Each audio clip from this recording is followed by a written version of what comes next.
Let's go Browse! Something changed in Cleveland this weekend. Something clicked. A team desperately searching for identity, unity, and execution finally found its footing, and not just with a win, but with a resounding statement. It happened in the wind. It happened in the rain. It was a complete reset, a message to the entire league that the Browns might not be finished yet. What changed? Who stood out? And why could this be the turning point that changes the entire season? Before we begin, like if you were extremely confident about this win and if you're excited about this team finally showing its true colors, and if possible, write something like, "Let's go, Browns. We can make it to the Super Bowl." Well, let's analyze everything together. Let's start with the defense, because this unit came to play, and much more. Tua Tagovailoa, the Dolphins' highly touted quarterback, was suffocated by the Browns' secondary. He finished with just 100 passing yards and 3 interceptions. Yes, 3. And these victories weren't just momentum shifts, they were point generating. Cleveland turned those turnovers into 21 points. That's how you win football games. That's how you dominate. Ronnie Hickman grabbed one of those picks. So did Ron Jenkins. But the standout defensive performance came from a name Browns fans are going to want to get used to fast, Tyson Campbell. After being traded to Cleveland from Jacksonville in a deal that sent Greg Newsome away,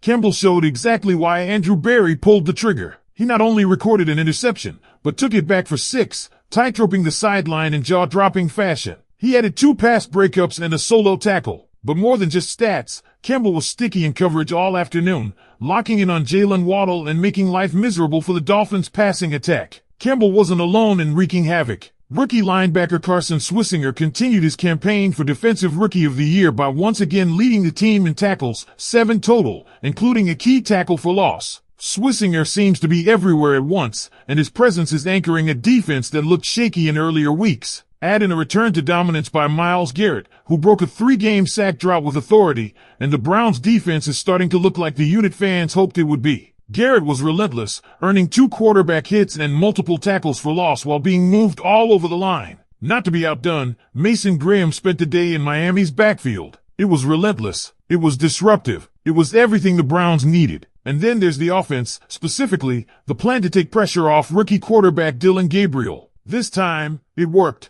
Gabriel finished 13 of 18 for 116 yards with a quarterback rating of 89. No touchdowns, no interceptions, no mistakes. It was the textbook definition of a game manager performance, and it's exactly what the Browns needed from him. Kevin Stefanski's play calling finally aligned with what fans have been screaming for: run the football and let the defense do the rest. That game plan revolved around another rookie, Quentin Judkins. The Browns fed him, and he delivered in a big way. 25 carries, 84 yards, 3 touchdowns, including 2 scores from the Wildcat formation where Judkins lined up and powered his way into the end zone. There was even a 46-yard burst that reminded everyone why this kid is special. He's elusive, he's powerful, he's producing despite seeing more defenders in the box than any other back in the league. That's not opinion, that's a real stat. And it makes what he's doing even more impressive. Cleveland didn't need an air attack. Harold Fannin Jr. led the team in receiving with just 36 yards on 4 catches. That's it. And still, the Browns put up 31 points. That's what happens when your run game works, your defense suffocates,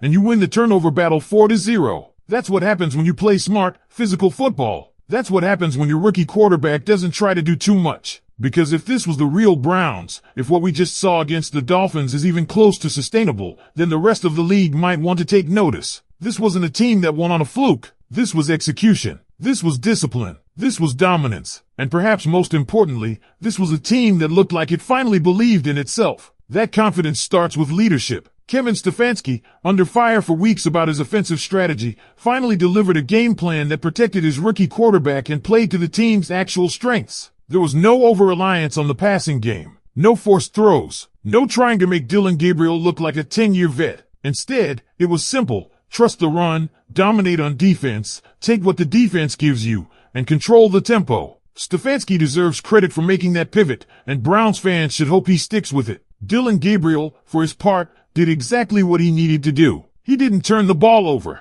He didn't panic. He didn't try to be the hero. And in doing so, he played arguably his best game yet, not because of flashy stats, but because of situational awareness. His pocket presence was better. His reads were quicker. And even though he only threw for 116 yards, the ball placement was sharp. This is how you develop a rookie quarterback within a structure that maximizes his strengths and minimizes risk. But while Gabriel's poise was notable, there's no debate about who the star of this game was. Quentin Judkins. It's not just that he ran for 3 touchdowns, it's how he did it. With authority, with vision, with confidence. He didn't shy away from contact. He welcomed it. And when Miami crowded the box, as they've done all season, Judkins still found a way to produce. That 46-yard touchdown burst wasn't just a highlight, it was a statement. The Browns found their feature back, and if he stays healthy, he'll be a nightmare for defenses the rest of the year. Judkins wasn't alone in making the ground game tick. The offensive line, which has struggled at times this season, played its most physical game yet. They won at the line of scrimmage. They opened lanes. They bought Gabriel time. It was the kind of trench performance that sets the tone and wears down an opposing front seven. And with a young QB under center, that's exactly the kind of foundation you need. Let's not forget the special teams either. In a game this dominant,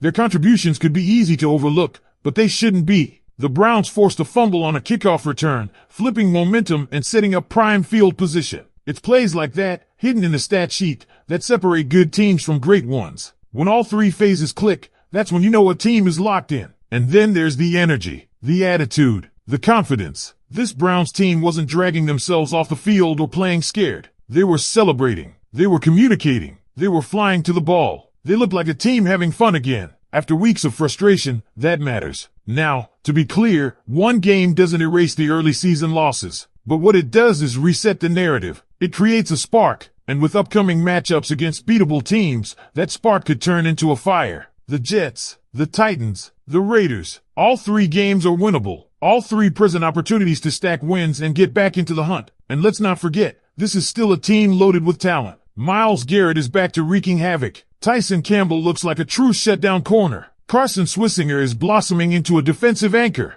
Judkins is running like a future star. And if Gabriel continues to improve within a protected system, this team becomes even more dangerous. So now we ask again, was this a fluke? Or was this the Browns finding their formula? A stifling defense. A punishing run game. A rookie quarterback kept in check but trusted when it counts. If Stefanski and his staff are paying attention, and all signs suggest they are, this isn't just the path forward. It's the identity this team has been searching for. Browns fans, we've waited for a game like this all season. We've endured the missteps, the growing pains, the questions about coaching, execution, and quarterback play. But now, we've seen what this team looks like when it puts it all together. And it's damn impressive. So what comes next is up to them. And it starts now. The schedule opens up. The momentum is real. The opportunity is right in front of them. If Cleveland stays on this path, if they keep building off this performance, if they stay disciplined and focused, there's no reason this season can't be salvaged. There's no reason this locker room can't believe in a turnaround.